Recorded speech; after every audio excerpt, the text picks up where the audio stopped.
সাবেক প্রধানমন্ত্রী ও বিএনপির চেয়ারপারসন বেগম খালেদা জিয়ার গুরুতর অসুস্থ নিয়ে সারা দেশ উদ্বিগ্ন। তার রোগ মুক্তির প্রার্থনায় ঐক্যবদ্ধ দেশের মানুষ।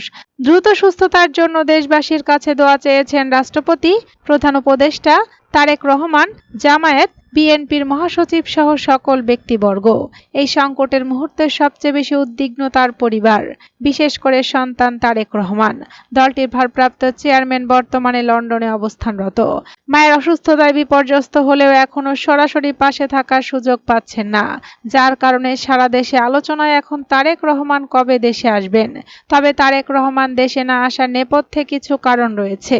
তিনি নিজেও ফেসবুকে দেওয়া পোস্টে এমনটাই জানিয়েছেন। এছাড়াও আরও কিছু জটিলতার কথা জানিয়েছেন দলটির একাধিক সূত্র। তারেক রহমান বলেন, এমন সংকটকালে মায়ের স্নেহ স্পর্শ পাওয়ার তীব্র আকাঙ্ক্ষা যে কোনো সন্তানের মতো আমারও রয়েছে, কিন্তু অন্য সবের মতো এটা বাস্তবায়নের ক্ষেত্রে আমার একক সিদ্ধান্ত গ্রহণের সুযোগ অবারিত এবং একক নিয়ন্ত্রণাধীন নয়। দলটি সংশ্লিষ্ট একটি সূত্র থেকে জানা গেছে, 5 কারণে ত্রয়োদশ জাতীয় নির্বাচনের তফসিল ঘোষণার আগে দেশে ফেরা হচ্ছে না বিএনপির ভারপ্রাপ্ত চেয়ারম্যান তারেক রহমানের। তার মধ্যে জাতীয় আন্তর্জাতিক কূটনীতি, চরম স্পর্শকাতর ব্যক্তিগত নিরাপত্তা ইস্যু, পাসপোর্ট জটিলতা, ট্রাভেল পাস ও বিভিন্ন রাজনৈতিক হিসাব নিকাশের মারপ্যাচ।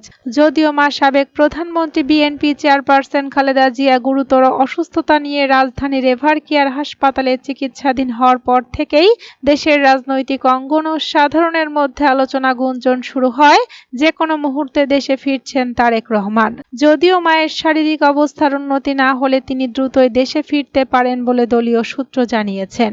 আর সোমবার রাতে দলের সর্বোচ্চ নীতি নির্ধারণী ফোরাম জাতীয় স্থায়ী কমিটির বৈঠক শেষে সদস্য সালাউদ্দিন আহমেদ গুলশানে বিএনপি চেয়ারপারসনের কার্যালয় থেকে বের হওয়ার সময় গণমাধ্যমের উদ্দেশ্যে বলেন, খুব শিগগিরই ভারপ্রাপ্ত চেয়ারম্যান তারেক রহমান দেশে ফিরবেন।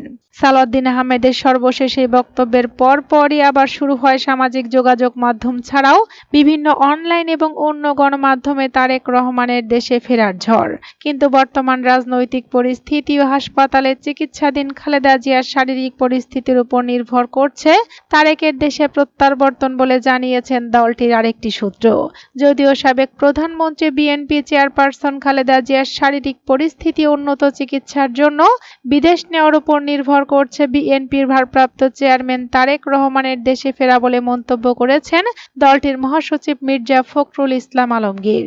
মঙ্গলবার মির্জা ফখরুল ইসলাম আলমগীর বলেন, বিএনপি চেয়ারপারসন খালেদা জিয়াকে বিদেশ নেওয়ার মতো শারীরিক অবস্থা পর্যবেক্ষণ করে ছেলে তারেক রহমান দেশে ফেরার সিদ্ধান্ত নেবেন।